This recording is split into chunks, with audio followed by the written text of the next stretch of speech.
샬롬 할렐루야. 창세기 2장 15에서 17절입니다. 여호와 하나님이 그 사람을 이끌어 에덴 동산에 두어 그것을 경작하며 지키게 하시고, 여호와 하나님이 그 사람에게 명하여 이르시되, 동산 각종 나무의 열매는 네가 임의로 먹되 선악을 알게 하는 나무의 열매는 먹지 말라. 네가 먹는 날에는 반드시 죽으리라 하시니라. 아멘. 창세기 강의 61번째입니다. 아담은 피라미드를 완공한 후에 기쁨과 감격 속에 아버지 하나님께 찬양과 영광을 돌렸습니다. 그 내용은 다음과 같습니다.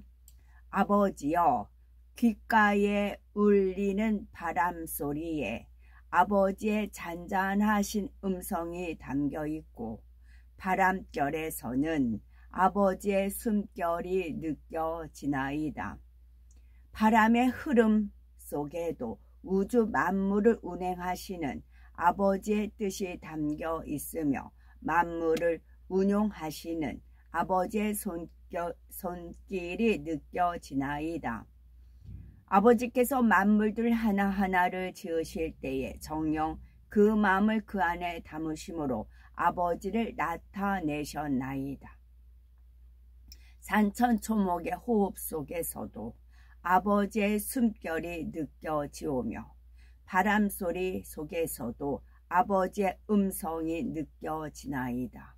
아버지께서 천지 만물을 지으시는 모습을 눈으로 직접 보지 못했지만, 전지전능하신 아버지께서 창조해 놓으신 만물 속에서 아버지의 따스한 손길을 느끼며 아버지의 위대하심을 느끼나이다.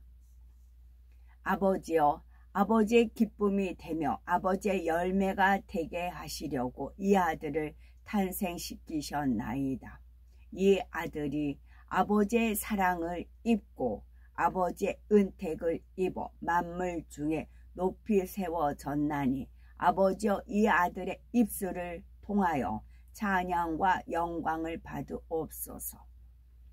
아버지께서 처음부터 이 모든 것을 지으시사 아버지의 사랑을 펼치시고 그 마음을 곳곳마다 담아 놓으셨나이다. 이 아들로 아버지의 위대하심을 찬양할 수 있게 지으셨나이다. 아버지여, 아버지의 능력으로 이 아들을 탄생시키셨고 만물을 다스릴 권세를 주셨나이다. 그리하여 이 아들이 많은 이들과 함께 아름다운 건조물을 세워 아버지를 기리며 이 아들에게 주신 권세를 기리나이다. 우주 만물 안에 나타내신 삼위일체 하나님의 위대하심과 아버지의 모든 마음을 실어 이곳에 지은 바 되었으니 아버지여 받으옵소서. 이 아름다운 건조물이 아버지의 마음의 위로가 되며 이를 지은 이 아들의 권세와 위엄도 높이 드리우나이다. 아버지께서 이 아들을 탄생시키셨고 이것을 지을 수 있는 능력도 주셨음이나니 이것이 오직 아버지의 기쁨이 되며 아버지의 위로가 되기를 원하나이다. 아버지여, 아버지 앞에는 이것이 아주 작은 건조물에 불과하오나 이를 통해서 아버지의 이름이 더욱 영화롭게 되기를 원하나이다.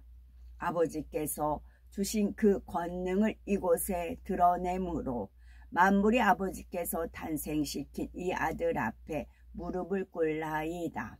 이 아들의 이름이 영화롭게 되나이다. 아버지여, 감사하나이다. 아버지여, 모든 영광 받으옵소서. 이 아들을 통하여 모든 영광을 받으옵소서.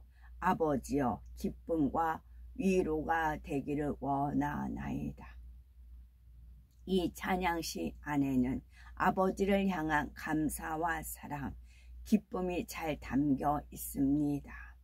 아담이 인간 경작을 받기 전에는 상대성을 체험하지 못했는데 어떻게 하나님께 대한 감사와 사랑과 기쁨을 느꼈을까요? 기쁨을 느꼈을까라고 생각할 수도 있습니다. 그런데 하나님을 닮아 악이 없는 선한 마음을 가진 아담에게 어찌 감사와 사랑과 기쁨이 없었겠습니까? 물론 인간 경작을 받은 우리는 우리가 느끼는 감사와 사랑과 기쁨과는 차원이 다릅니다. 하지만 아담도 아버지 하나님께 감사할 줄 알았고 사랑을 고백할 줄도 알았습니다. 더욱이 이때는 아담이 피라미드를 지은 직후이니 그 자체로 얼마나 감격에 겨웠겠습니까? 아담은 자신이 지은 피라미드를 보면서 이전에 느껴보지 못한 감동을 받았습니다.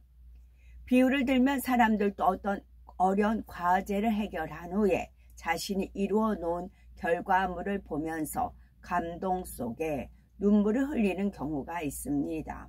이처럼 아담도 피라미드를 지은 후에 아버지에 대해서 다시 한번 생각했지요.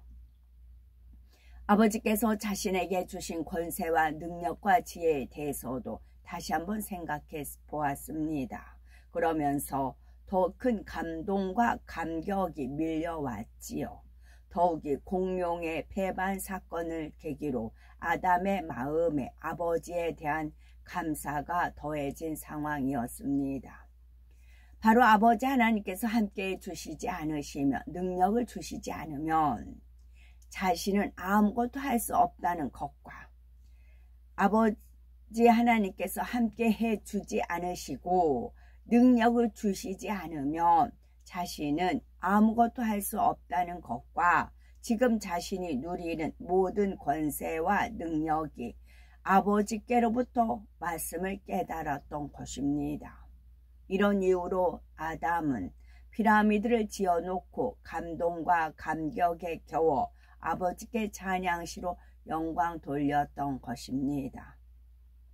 찬양시에는 어찌하든 아버지의 기쁨과 위로가 되기 원하는 아담의 마음이 담겨 있지요.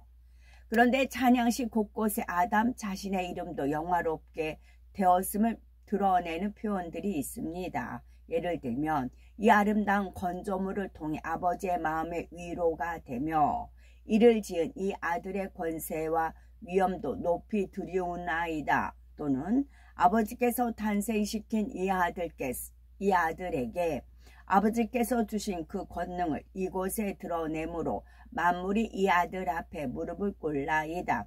이 아들의 이름이 영화롭게 되나이다. 이런 표현들을 보면 아담은 하나님께서 자신에게 주신 권세와 위엄을 드러내고자 하는 마음도 있었음을 알 수가 있습니다. 자신이 아버지 하나님으로부터 이 땅을 지배하고 정복하고 다스릴 수 있는 권한을 받았음을 나타내고자 한 것이지요. 쉽게 말해서 아담에게 약간 으쓱하는 마음이 있었던 것입니다. 그러나 아버지 하나님께서는 이러한 아담을 전혀 나무라지 않으셨지요.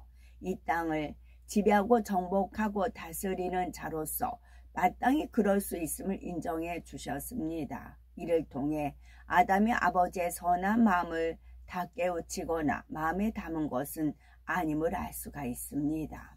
그러나 당시 아담으로서는 이런 표현이 자신을 드러내는 마음에서 나온 것임을 알지 못했습니다. 자신은 오직 삼위일체 하나님께 기쁨과 위로를 드리려는 마음을 가지고 피라미드를 지었다 여겼지요. 이것도 맞는 말입니다. 아담은 하나님께서 자신을 통해 찬양받기 원하시고 영광받기 원하심을 잘 알고 있었습니다. 아담은 하나님께서 자신을 통하여 찬양받기 원하시고 하나님께서 우리를 통하여 찬양받기를 원하세요. 그리고 영광받기를 원하십니다. 하나님께서는 자신을 지으신 목적을 잘 알았던 것입니다. 그래서 우리를 지으신 목적이 뭐예요? 우리를 통하여 하나님을 찬양하기 원하시는 겁니다. 우리를 통하여 하나님이 영광받기를 원하시는 겁니다. 그러나 욕심쟁이라 꿀꺽하는 게 아니라고 돌려주십니다. 어디서? 천국에서요. 천국에서 이루 말할 수 없는, 또 우리는 찬양을 천사들이 찬양을 합니다. 우리를 찬양하는 게 아니고 천사들이 하나님께 영광 돌리며 찬양을 할 때 같이 우리도 그 아름다운 찬양에 맞춰서 같이 하나님께 영광을 돌리는 겁니다. 그래서 즐거운 마음으로 이제 늘 잔치하는 것입니다. 그래서 하나님 나라는 먹고 마시는 게 아니고 성령 안에서 의와 희락과 평강, 의와 평강, 희락. 이제 순서가 의, 그 다음에 희락, 평강이에요. 내 마음에 희락이 있고 평강이 있어야 되고, 의는 옳은 행실. 천국에는 옳은 행실만 있습니다. 그래서 내가 머리가 많이 비상하고 똑똑해서 내가 의로와 그가 아니에요. 옳은 행실. 그래서 아담은 피라미드를 지은 후에도 아버지 하나님께 영광을 돌리는 찬양시를 올렸습니다. 그런데 그 안에 담긴 감사와 사랑의 깊이가 좀 다른 것을 알 수가 있죠. 이것이 인간 경작을 받지 못한 마음의 한계입니다. 인간 경작을 통해 상대성을 체험하면 정녕 마음 깊은 곳에서부터 감사와 사랑이 우러납니다. 창조주 하나님, 아버지 하나님 앞에 철저히 자신을 낮추고 오직 하나님만을 높이는 마음이 되지요. 아버지 하나님께 정령받기 원하시는 감사와 찬양은 이런 마음에서 나오는 것입니다. 그러므로 우리가 인간 경작을 받는다는 것이 얼마나 감사한 일인지 알아야 되는 겁니다. 우리는 인간 경작을 통해서만 참마음과 온전한 믿음을 가질 수가 있습니다. 인간 경작을 통해서만 참마음 뭐예요? 거짓된 마음, 참마음 반대, 거짓된 마음, 위선적인 마음, 비굴한 마음, 또 가식적인 마음, 자기를 드러내는 그런 이제 거짓된 마음, 그런 것에서 이제 참마음으로 가는 거죠. 그런 거 다 연단을 통해서 다 버리고 그리고 참마음으로 가는 거지요. 그리고 온전한 믿음. 참마음을 잃은 성도들이 찬양과 경배를 올리면 아버지 하나님께서는 참으로 기뻐하십니다. 참자녀가 나오기까지 오랜 세월 인내하신 아버지 하나님께서 보람을 느끼시겠지요. 오늘날 여러 곳에서 피라미드 외에도 사람들의 상상을 초월할 만큼 뛰어나고 발달된 문명의 발자취를 발견하게 됩니다. 그렇다면 이런 문명의 자취들은 누구로부터 비롯된 것일까요? 이 역시 아담에 의한 것일까요? 아담이 불순종하여 이 땅으로 쫓겨난 후에도 지구와 에덴 동산을 연결하는 영의 통로는 여전히 존재했습니다. 그래서 에덴 동산에 살던 아담의 후손들은 아담이 이 땅으로 쫓겨난 후에도 이 땅을 왕래할 수가 있었지요. 단 이전보다는 제한적으로 허용이 되었습니다. 아담이 범죄하기 전에는 첫째 하늘과 둘째 하늘을 오고 갈 때에 아무런 제재를 받지 않았지요. 아담이 에덴 동산과 첫째 하늘 전부터 정복하고 다스렸기 때문입니다. 그런데 범죄한 후에는 그 모든 권세를 잃고 지구로 내쫓겼지요. 하나님께서는 에덴 동산의 머리를 여러 명 세우셔서 질서를 잡아 가셨습니다. 또한 그들에게 정확한 규율을 주셨지요. 지구를 왕래하는 것도 아버지 하나님께서 정하신 범위 안에서 가능했습니다. 또 하나님께서는 에덴 동산 사람들이 지구에 내려왔을 때의 행동 지침도 정하셨지요. 예를 들어 지구에 해를 끼치는 행동을 해서는 안 된다, 이런 규율을 정해 주신 것입니다. 그런데 간혹 규율을 어긴 무리들이 생겨났지요. 그로 인해서 파생된 일들이 생겼습니다. 이렇게 아담이 에덴 동산에서 낳은 후손들이 이 땅을 왕래하는 가운데 남긴 흔적들이 많이 있습니다. 오늘날 불가사의로 여겨지는 고대 문명의 유적들이 대부분 에덴 동산 사람들의 흔적이죠. 처음에 에덴 동산의 사람들이 이 땅으로 내려온 목적은 조상인 아담을 보기 위함이었습니다. 그러나 시간이 지나면서 그 목적은 흐려지고 점차 호기심 가운데 이 땅을 찾게 되었지요. 아담이 피라미드를 남겼듯 그들도 이 땅에 자신들의 흔적을 남겼습니다. 에덴 동산 사람들의 지구 왕래는 노아 홍수 전까지 비교적 자유롭게 빈번했지요. 노아 홍수 이후에는 더 많은 죄악이 따랐습니다.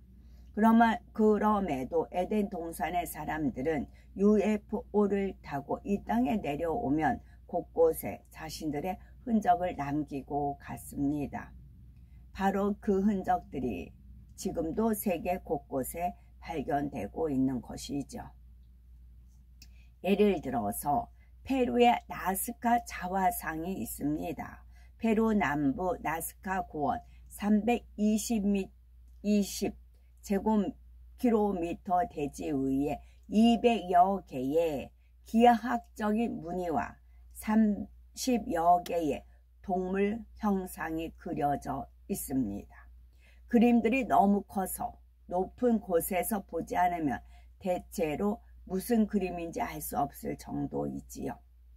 예를 들어서 새 그림은 120m에 이르고 8km에 달하는 도형도 있습니다.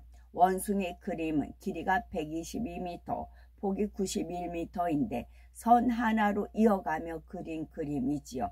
또 거미 그림은 세계에서 가장 희귀한 거미로서 아마존 열대 우림의 오지에만 살고 있는 리치놀레이를 정확하게 묘사한 것입니다. 사람들이 현미경이 아니면 볼 수 없는 리치놀레이 거미의 생식기까지 그려져 있었지요. 또한 인공위성으로서 보지 않으면 식별할 수 없을 만큼 거대한 문명도 발견이 되었습니다. 나사의 자원 탐사용 인공위성 랜드세트가 나스카의 상공 900km 지점에서 촬영한 화상이 그 문양을 나타냈지요. 이 거대한 도형은 지나치게 크기 때문에 비행기의 고도에서 발견되지 않았지만 성층권 이상의 우주 공간에서 관측하자 모습을 드러낸 것입니다. 전체 길이가 무려 50km 화살표 형태를 하고 있습니다. 게다가 이 화살표는 정남쪽을 가리키고 있지요. 이 화살표는 산, 골짜기, 강을 넘어 대지 위에 곧바로 직선을 그리고 있기에 도무지 자연의 산물이라고 볼 수는 없고 명확하게 인공적인 것을 알 수가 있습니다. 누군가가 아주 높은 고공에서 레이저 광선 같은 고도의 기술을 사용해 지표의 토지를 미묘하게 변화시켜야만 이런 그림을 그릴 수 있다고 하죠. 그런데 나스카 고원은 너무 건조해서 사람들이 접근하기 어려운 볼모지이기에 역사적으로 사람이 정착한 적이 없었습니다. 원시 부족들이 그런 자화상을 그렸으리라고는 도무지 생각할 수가 없지요. 학자들은 누가 언제 왜 그렸는지 알 길이 없어서 당혹스러워할 뿐이라고 합니다. 그런데 페루 원주민들은 나스카 자화상은 사람이 아닌 반신반인이 그렸다고 말한답니다. 반신반인이란 몇천 년 전에 안데스 산맥 여기저기에도 여러 흔적을 남겨놓았다고 하지요. 전설처럼 내려오는 반신반인의 존재들은 바로 아담이 에덴 동산에서 낳은 후손들입니다. 아담이 에덴 동산에서 낳은 후손들이 지구에 와서 남긴 흔적이 있지요. 바로 미스터리 서클, 크랍 서클입니다.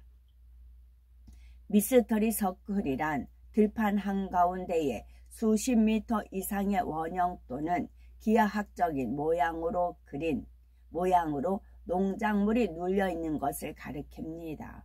1970년대 후반부터 주로 발견되기 시작하여 현재까지도 매년 여러 건이 확인이 되었지요. 이 현상의 특징은 먼저 야간에 만들어지며 짧은 시간 내에 만들어졌다는 점입니다. 날씨, 지형, 자연 조건과는 무관하게 발생했지요. 2009년 6월 3일에는 잠자리 모양의 미스터리 서클이 영국에서 발견이 되었습니다. 미스터리 서클의 생성 원인은 아직 세상에 밝혀지지 않았지요. 그런데 간혹 사람들이 인위적으로 미스터리 서클을 만든 경우도 있었답니다. 이렇게 만들어진 것들은 진짜 미스터리 서클과 분명한 차이가 있지요. 바로 농작물의 줄기가 완전히 꺾임으로 인해서 곧 시들어서 죽었지요. 반면 진짜 미스터리 서클은 농작물의 꺾인 줄기 부분에 마디가 생겨서 휘어진 채로 계속 자랐습니다. 에덴 동산 사람들은 이처럼 오늘날도 지구 곳곳에 좌치를 남기고 있습니다. 에덴 동산의 사람들과 관계된 내용들이 있죠. 15절에 보니 여호와 하나님이 그 사람 아담을 이끌어 에덴 동산에 두사 그것을 다스리며 지키게 하셨다 말씀하셨습니다. 하나님께서는 첫사람 아담을 지구에서 만드신 후 둘째 하늘의 에덴 동산으로 이끌어 들이셨습니다. 삼위일체 하나님께서는 아담에게 영의 지식을 가르쳐 주셨지요. 진리의 지식으로 채워진 아담은 영적인 빛의 권세로 에덴 동산은 물론 첫째 하늘도 다스리며 지켰습니다. 아담은 에덴 동산에서 생육하고 번성하여 무수한 후손을 얻었습니다. 또한 하나님이 주신 지혜로 고도에 발달된 문명을 이루었지요. 아담에게 있어서 지구는 이국적인 휴양지와 같습니다. 특히 나일강은 에덴 동산의 생명수 강과 닮아서 아담이 즐겨 찾는 곳이 되었지요. 둘째 하늘 에덴 동산에 사는 아담이 첫째 하늘의 지구를 왕래할 때에 이용한 교통수단이었습니다. 바로 우리가 흔히 UFO라 부르는 비행체입니다. UFO는 에덴 동산 사람들에게 일상적인 교통수단입니다. 종류의 크기도 다양하고요. 아담이 에덴 동산에 살며 후손을 낳고 때론 지구를 왕래하며 지낸 세월은 우리가 상상할 수 없을 만큼 깁니다. 그 오랜 세월 동안 있었던 일 중 두 가지가 바로 공룡과 피라미드입니다. 공룡의 사건을 다시 상고해 보면 공룡은 아담을 가까이에서 돕는 그룹을 매우 부러워했습니다.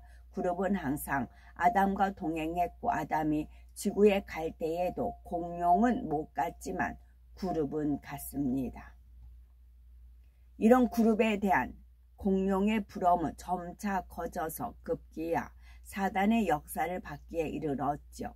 우리도 그룹처럼 될 수가 있습니다. 이 열쇠는 바로 선악과를 먹는 것이다. 공룡의 생각이 여기까지 이르렀지요. 그래서 공룡은 선악과를 먹게 해달라고 아담에게 정해보았지만 아무 소용이 없었습니다. 선악과는 공룡은 물론 아담 자신에게도 금지된 것이라는 답만 돌아왔지요. 아담이 잘 타일렀는데도 공룡은 납득하지 못했습니다. 그룹처럼 되고 싶은 마음이 너무나 크게 자리 잡고 있었기 때문이었지요. 그러던 중 아담이 피라미드 세울 곳을 물색하기 위해서 에덴 동산에 모든 그룹을 데리고 지구로 간 날 공룡은 선악과를 향해 나아갔습니다. 원래 그룹의 일부가 선악과 나무가 있는 에덴 동산 중앙 지역을 지키고 있었는데 그날은 그 그룹들까지 지구로 갔기 때문이지요. 그런데 공룡들이 선악과에 이르기 전 하나님께 발각되었고 모두 함께 지구로 쫓겨나고 말았습니다. 공룡 사건을 다시 되짚어 본 것은 에덴 동산의 중앙에 있는 선악과에 대한 설명을 하기 위함입니다.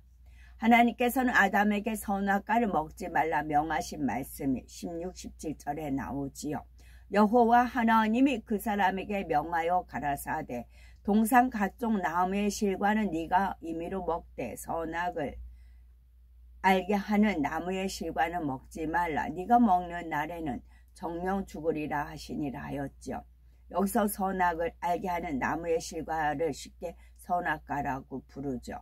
하나님께서는 아담에게 선악과를 먹으면 정령 죽는다. 그러니까 먹지 말라 명하셨습니다. 그런데 선악과가 먹으면 죽는 과일이라면 아예 에덴 동산에 나지 않도록 하면 되지 않았을까요?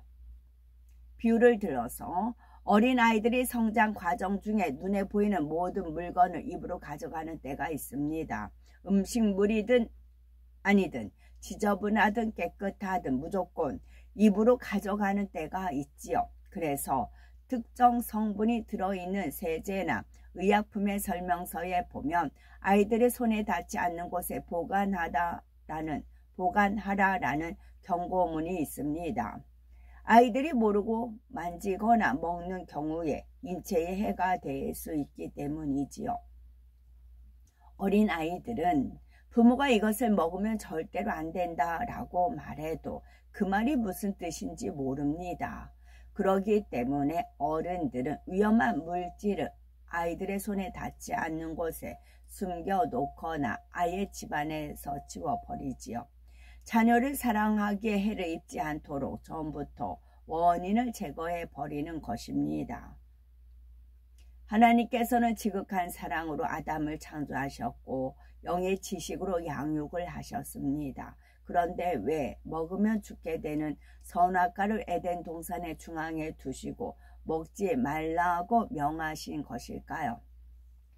하나님께서 선악과를 에덴 동산에 두신 이유의 질문은 인류가 수천 년 동안 품어온 것입니다. 하나님께서는 아담이 선악과를 먹을 줄 모르고 두셨을까요?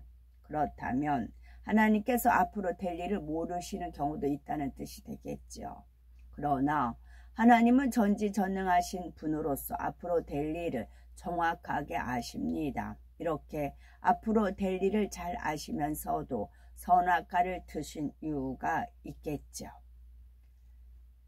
아담이 피라미드를 완공한 후에 하나님께 올린 찬송시가 있었습니다. 그리고 그 속에 담긴 감사와 사랑의 깊이가 인간 경작을 받은 사람들과는 달랐지요. 인간 경작을 받지 못한 마음의 한계입니다. 사람은 인간 경작을 받아야만 진정한 감사, 변함없는 사랑을 아버지 하나님께 드릴 수가 있습니다. 시편 50편 23절에 감사로 제사를 드리는 자가 나를 영화롭게 하나니 그 행위를 옳게 하는 자에게 내가 하나님의 구원을 보이리라 말씀하셨지요.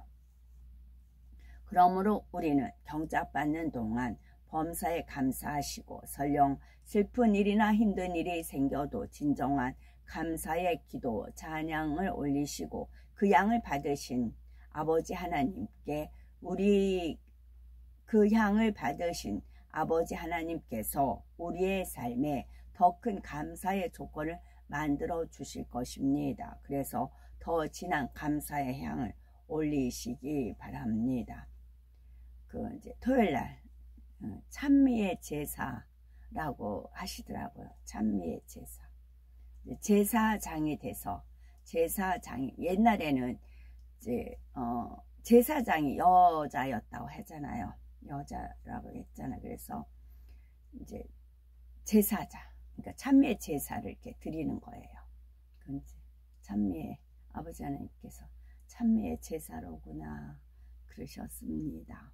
아멘. 샬롬.